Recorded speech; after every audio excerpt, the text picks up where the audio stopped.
So you know, my sister has my location, and she knows who I'm with. So if you are planning to turn this into a if I can't have you, nobody else can either type of situation, know that she will immediately contact my father. If she doesn't hear from me, my location stops pinging, or I triple tap the power button on my iPhone, and she receives an SOS. This is Bedtime Stories, Grownup Edition, Operation Anteater, Part 17. When we left off, we learned the real reason why Anya did not want to know who Ron had cheated on her with. We also learned more about Easy and Hilda's relationship and how it ended. There was clearly more to it than what Hilda had told Anya. We also learned more about the issues between Courtney and Ezra, and what prompted her to push up on LJ solely to get a rise out of Ezra, since her flirtation with Sincere at the shopping center in Maryland hadn't done the trick. So I was telling y'all about what happened between Ezra and Courtney before he showed up at Ron's house in Dallas. But I'd taken you all back to get there. Where was I?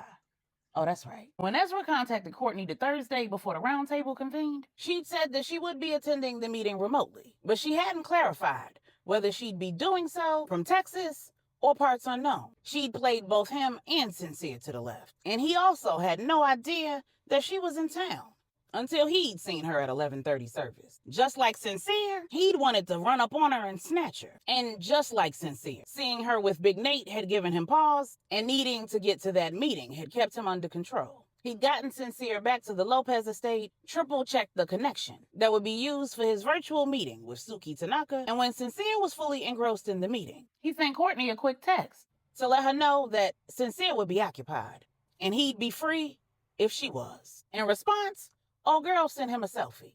She actually sent two. The first was of her in a push-up bra and a thong, and the second was of her in the tightest, shortest, lowest cut dress he'd ever seen in his life. It couldn't have been 2 feet long from start to finish, and every inch of her assets were on full display. There was absolutely nothing left to the imagination. Ezra thought that if he looked hard enough, he would be able to see her areolas in the dark area where her butt cheeks and her thighs met. His Johnson was at full attention, but it quickly deflated when her written reply came through saying, "Sorry, OG, I'm otherwise occupied." It took Ezra the better part of 2 hours and 20 minutes to find out exactly where Courtney was. He had to multitask, making sure that he was listening to every word that came out of Sincere and Suki's mouth, because he needed to report back to both Catherine and Manny separately. And he was not willing to wait until after the meeting to find out where she was, because by then it might be too late.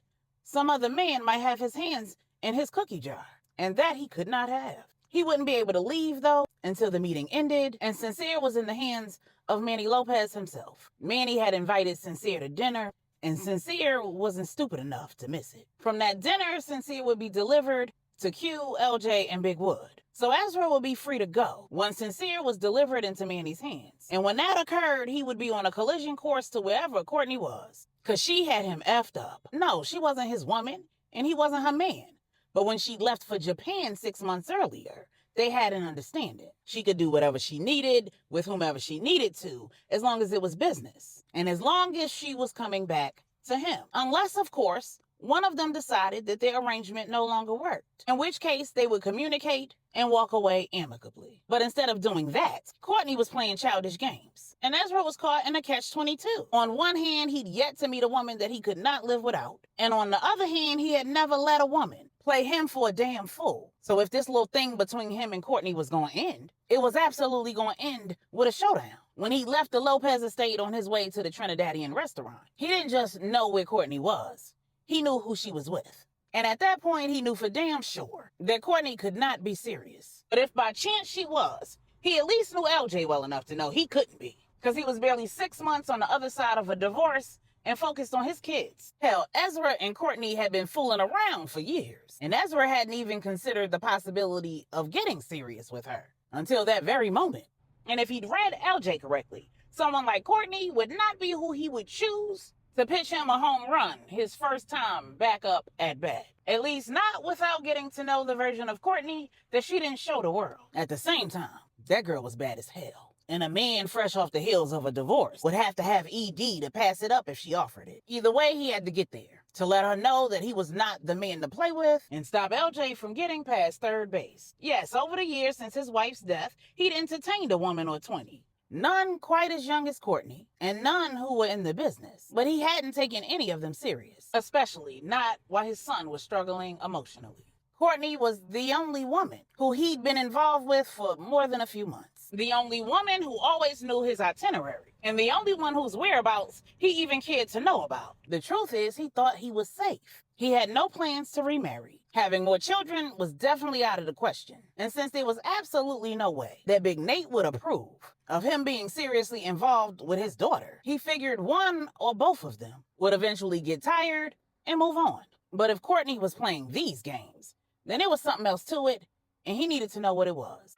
Ezra made it to the safe house where Courtney was held up in record time, and just in time to catch her rolling a suitcase to a waiting chauffeured car. Ezra pulled up next to her and said, "Get in." Courtney said, "You can't tell me what to do." And then she got in the back seat of the chauffeured car, and the driver closed the door. Ezra put his car in park right behind the chauffeured car, stepped out of the driver's seat, looked at the driver and said, "Put that bag in the trunk, and you're going to be looking for another job." The driver said, "I'm just following orders." Ezra asked, "Whose orders? And before you say hers, remember that I outrank her." The driver sat the suitcase back down on the ground and walked away from the vehicle. Then Ezra walked to the back door, opened it, and said, "Get out, and don't make me say it again." Courtney said, "I have a flight to catch." Ezra said, "No, you don't. I canceled it. You and I both know that Catherine can't help you. She's in a sticky position herself right now. You can make this easy, or you can make it hard. But either way, you coming with me." Courtney was pissed and turned on a little bit. She thought to herself, Prophetess Jill Scott was absolutely right. If a man could tell me what to do, he could tell me what to do.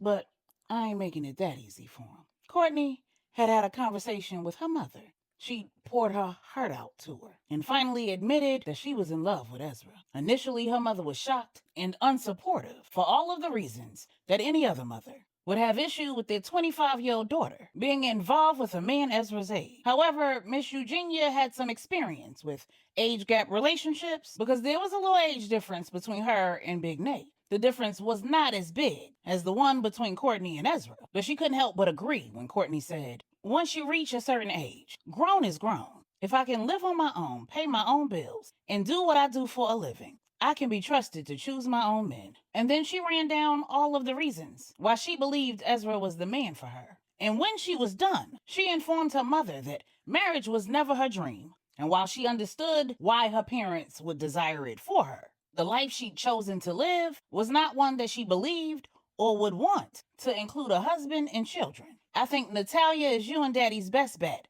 for a son-in-law and grandchildren. Seeing babies doesn't even make me feel warm and fuzzy. I don't babysit. I don't even want to hold them. The idea of changing somebody's diaper makes my stomach hurt, which is even more reason why I know that marriage isn't in the cards. Because if we live long enough, we're going to go out of this world the same way we came in it. Bald, eating pureed food, and needing our diapers changed. Miss Eugenia said, "Lord have mercy, girl. What about your father and I? At some point, we're going to need to be taken care of." Courtney said, "And if you leave it up to me as your oldest child, I'm either deferring to your youngest child or footing the bill for you to have the best nursing care money can buy.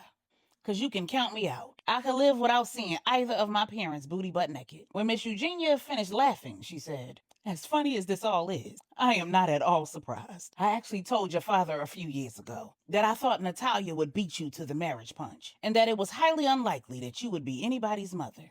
I'm going to keep you in my prayers, though." Courtney said, "The best prayers are the ones that end with, 'Lord, let your will be done.' Because I highly doubt that God would even consider putting me, a man, or any unborn children in that situation." Then Miss Eugenia said, "And where does Ezra stand on all of this?" Courtney said, "Oh, he's been very clear. He's not interested in remarrying, and he definitely doesn't want any more children. It's a match made in..."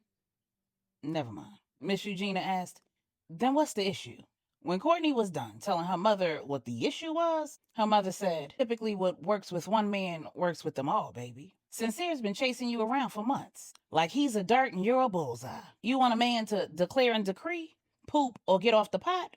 Simply withdraw access. But you need to be ready for the possibility that he may not pursue. He may be exactly who he's shown you he is, and he may only want what you've given him thus far. And if that's the case, when you withdraw, he may very well withdraw also." Courtney said, "And I can live with that. So inside the back seat of that chauffeured car, Courtney dug in her purse, took out her compact, checked her makeup, reapplied her lipstick, pulled her cell phone out, sent a text message, and took her sweet, slow time stepping out of the back seat of the vehicle. When she was standing outside, she looked at Ezra and said, "Where is it that you would like for me to go with you?" And Ezra said, "Get in the car, little caterpillar." Courtney said, "I told you, I'm a bumblebee." Courtney and Ezra rode in silence for around 40 minutes before Courtney said, "So you know, my sister has my location, and she knows who I'm with. So if you are planning to turn this into a if I can't have you, nobody else can either type of situation, know that she will immediately contact my father. If she doesn't hear from me, my location stops pinging, or I triple tap the power button on my iPhone, and she receives an SOS." Ezra said, "Really? That's the type of man you think I am?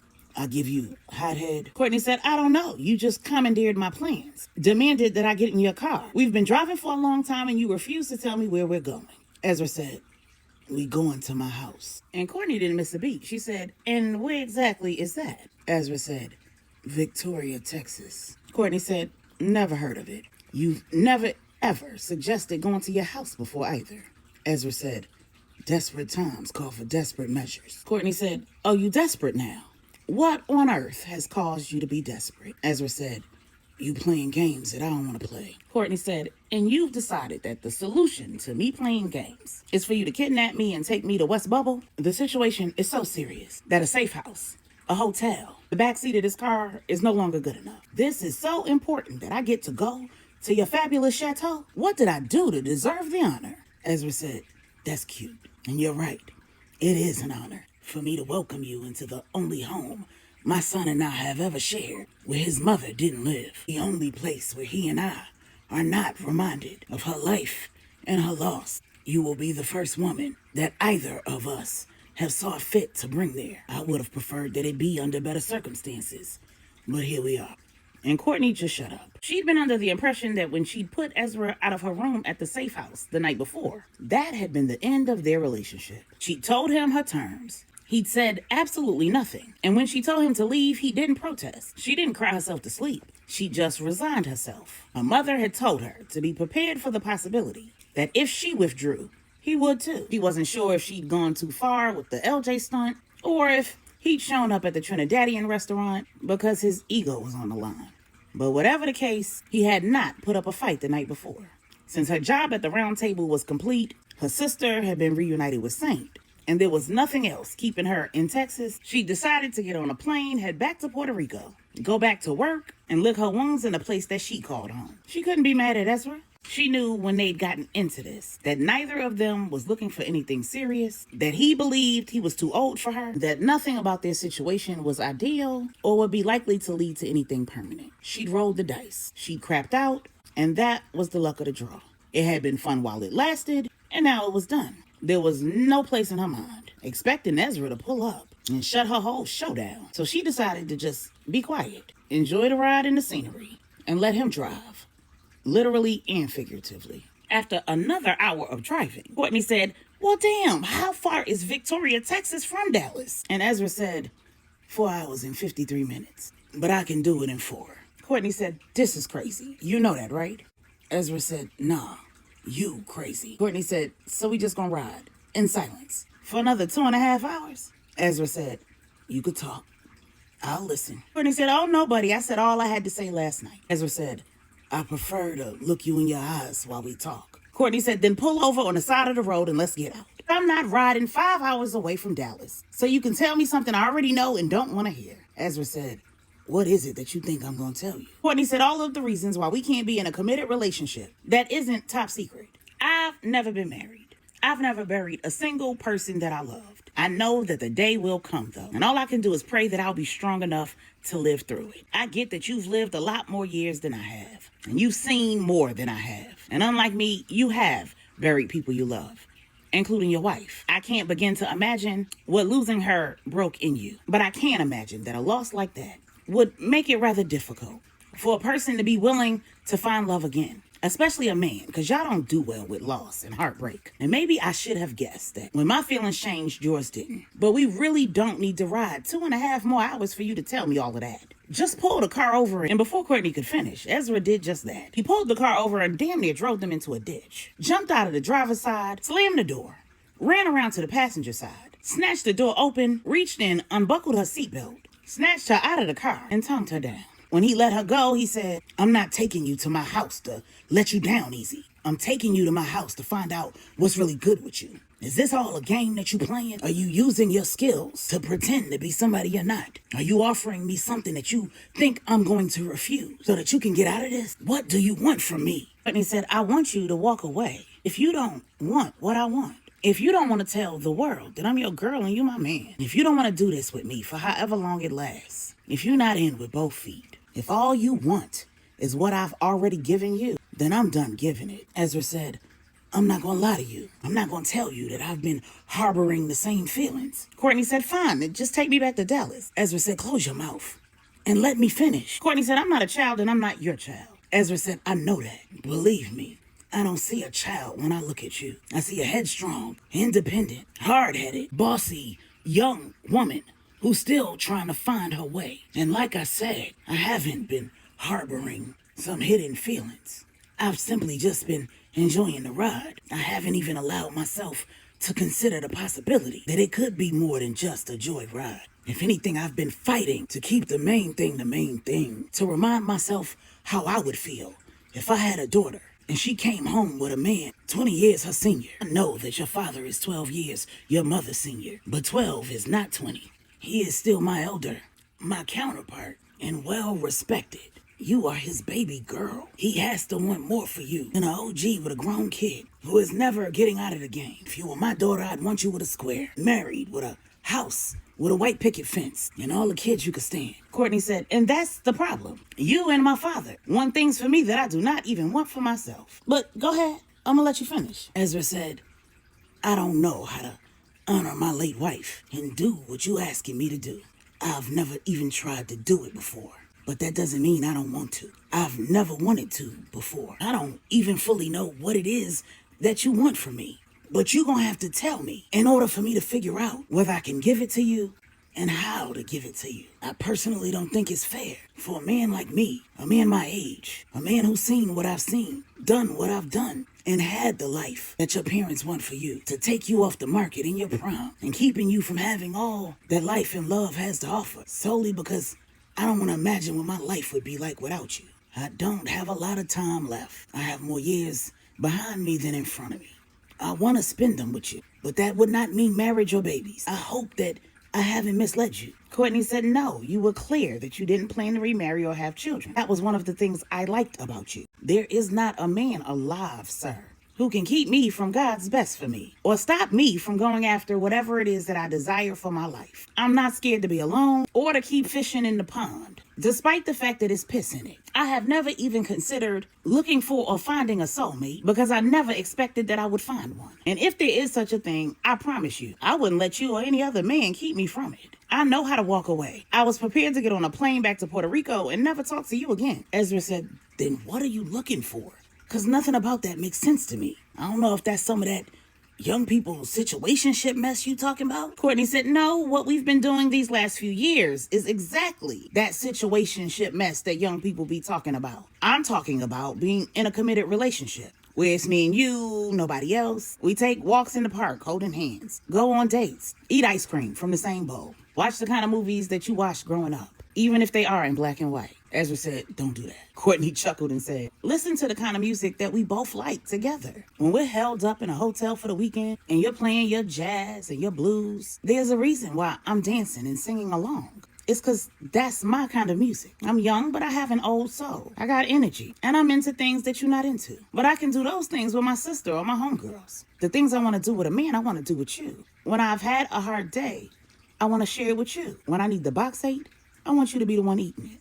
When I need my back blown out, I want you to be the one blowing it out. And when it's not as easy for you to get it up anymore, I want to be the one going to get your Viagra." Ezra said, "Enough of the old jokes, okay?" Courtney said, "I want to call you Zaddy, and here you call me Mommy. Walk through your house butt naked with just my heels on. cook meals in your kitchen, sleep in your bed, answer your phone. Ezra said, you doing too much. Courtney said, bring you with me to family dinners, take you to my family reunion in Jamaica. Ezra said, Jamaica?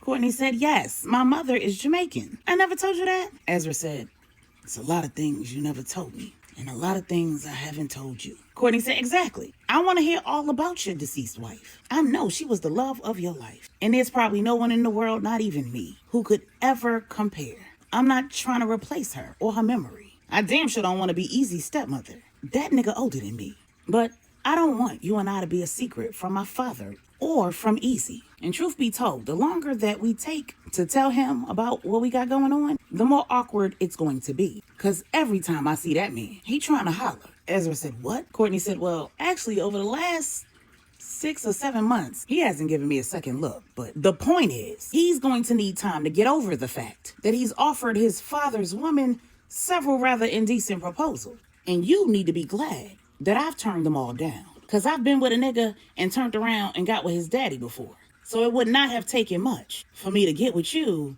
and get with your son. When you started pissing me off, acting like you didn't care. When we was in Maryland and me and Sincere was all cozied up. Ezra said, I wanted to kill that nigga. And I wanted to shake the ish out of you. But I meant what I said when I told you that you could do whatever you needed to as long as it was business. And you was coming back to me. Courtney said, well, you a better man than I am. Ezra said, I hope so, because you're not a man. Courtney said, you know what I mean. If I saw you all cozied up with a woman like I was with Sincere, I'd knock both y'all damn heads in the washer, dryer, refrigerator, and stove. Ezra said, how you think I felt when you sent me that damn text message? Talking about you were already otherwise occupied. I wanted to occupy my foot in your behind, but I ain't domestic. Courtney said, you sure? Because you was awfully bossy when you showed up at the safe house and forced me in your dang on car. Ezra said, there's a lot I don't know about you. A lot you don't know about me. But one thing I know beyond a shadow of a doubt is a nigga can't get nowhere with you if he ain't willing to put his foot down and raise his voice a little bit. Because you love that ish. Courtney said, I do. You know what else I like though? Ezra said, what? Courtney said, I like to feel like a lady. To feel loved. To feel beautiful. To feel like I'm the only woman in the world that a man has eyes for. And to test that theory in public when there are lots of beautiful women all around. Ezra said, I could do that. I could do all that. Courtney said, you know what else I like? I like doing the nasty and being this close to being caught. Ezra said, I already know that. Courtney said, then why are we still standing next to this car on the side of the road talking? When we should have been doing the nasty and being this close to being caught. And Ezra spun Courtney around, pulled her sweatpants down, and saw that she ain't had no panties on. He slid up to her bumper and honored her wish right there on the side of the road in broad daylight. I can be your boo thing, show you how to do things. I can give you real love that'll drive you insane. And you know, baby, you know that love ain't entertainment.